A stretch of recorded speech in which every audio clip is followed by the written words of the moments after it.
Irmão, vamos agora a um trechinho da Bíblia aqui.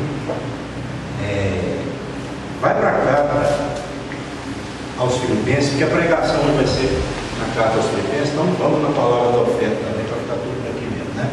Então, Filipenses, capítulo de número... Dá só uma olhada aqui.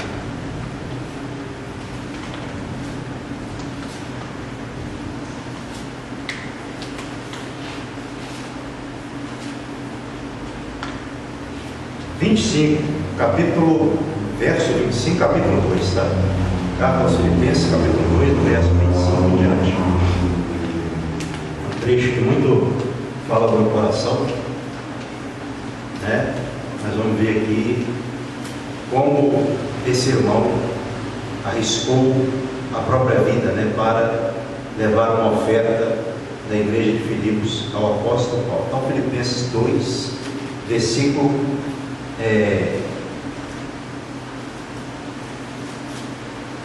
25. Pode procurar com calma. 2:25. Isso. Já achei. Amém. Diz assim: julguei todavia necessário, Paulo dizendo aos Filipenses, né? Mandar até vós Epafrodito, por um lado meu irmão, cooperador e companheiro de lutas, e por outro, vosso mensageiro e vosso auxiliar nas minhas necessidades, visto que ele tinha saudade de todos vós e estava angustiado porque o vistes que adoeceu. Com efeito, adoeceu mortalmente. Deus, porém, se compadeceu dele, e não somente dele, mas também de mim, para que eu não tivesse tristeza sobre tristeza.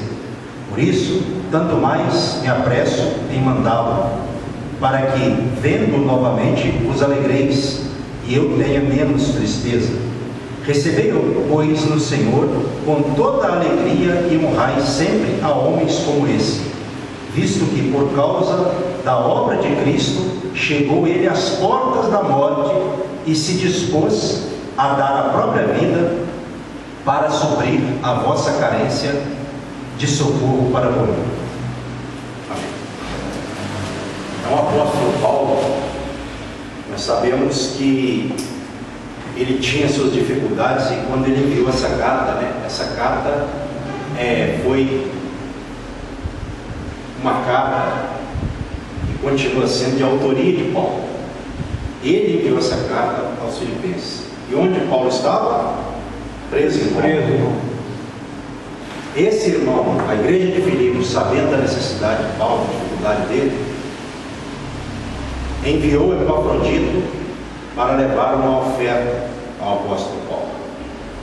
E nessa missão, Epafrodito chegou às portas da morte. Não é? Ele adoeceu e quase morreu. Não é? Então, nós observamos, porque a Bíblia diz aqui, ó, no verso 26, visto que ele tinha saudade de todos vós e estava angustiado porque o vistes que adoeceu. Olha só como ele era preocupado com a igreja, não é? E ele havia adoecido, e o Senhor Deus se compadeceu tanto dele, né, quanto também do apóstolo Paulo, para que Paulo não tivesse tristeza sobre tristeza. Porque pensa bem, você detido por amor à palavra de Deus, ao ministério como Paulo estava, e aí você necessitando da igreja, movida pelo amor do seu ministério apostólico, vai conhecendo você como homem de Deus, manda um outro irmão para uma missão distante, perigosa, e o irmão arrisca a própria vida, quase morre, para te trazer uma oferta, mas não morreu porque Deus se compadeceu. E se ele tivesse morrido, Paulo teria se entristecido muito, não é? Então, olha só como Deus é compassivo, cheio de compaixão. Mas a igreja de Filipos demonstrou amor, reconhecimento para o ministério do apóstolo Paulo, mesmo sabendo que era uma missão de difícil realização, ela enviou Epafrodito. E ele foi. quando a obra de Deus não vai morrer não, porque Deus vai ter misericórdia. Amém. E outra coisa, na pior das hipóteses, se morrer, vai se encontrar com o Senhor e Deus vai prover de uma outra fonte para a pessoa. Mas nesse caso, Deus permitiu a missão ser cumprida, não é? Então, meus irmãos, que nós tenhamos isso no coração. Toda vez que você separa daquilo que vem à sua mão uma parte, por amor à obra de Deus, sabendo que isso é algo necessário e que agrada a Deus, né? Manter a obra dele, com certeza Deus se agrada muito. E assim como ele abençoou, né, livrando a Epafrodito da morte, também abençoou o apóstolo Paulo. Os dois, ele se compadece de nós também. Posso falar um testemunho? Amém.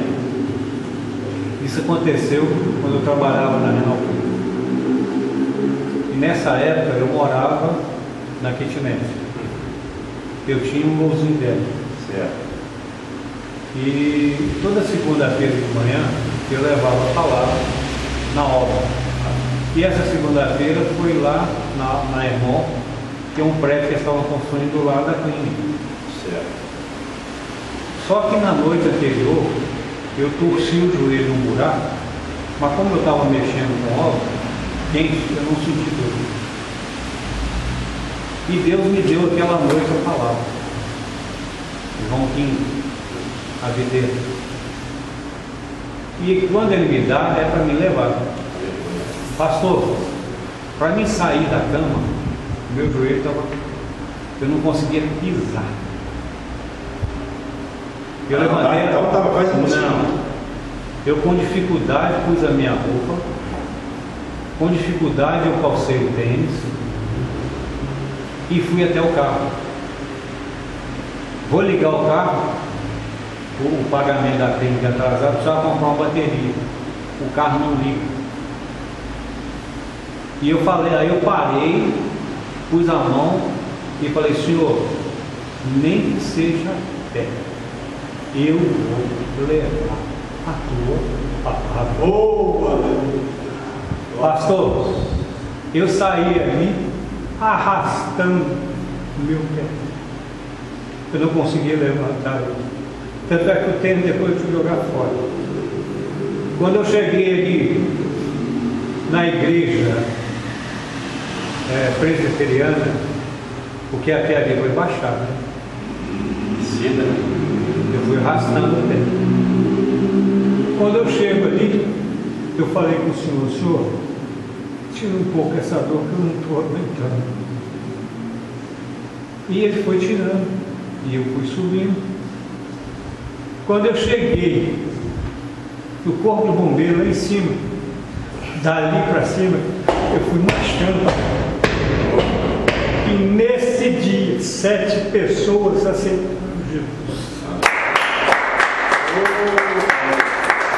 Por isso, o diabo não queria, ele deu defeito na bateria, colocou um buraco e torceu meu joelho, fez de tudo para que eu não chegasse lá. Mas eu não desisti. Olha a importância, irmãos, dos testemunhos, porque às vezes tem irmãos na igreja, ou pessoas do meio, né? Como hoje a internet é uma coisa muito ativa, atuante na vida de todo mundo, tem pessoa que dá mais crédito a pessoas da internet. E nem tudo que está na internet é digno de confiança, porque às vezes é um irmão da igreja que conta um testemunho. Então, nós podemos observar, baseando no testemunho do irmão, o diabo tem poder, não mais do que Deus. Amém? Se você trouxe a sua contribuição, pode colocar no gasofilaço. Se você também não trouxe, pode ficar à vontade de estar aqui sempre. Amém.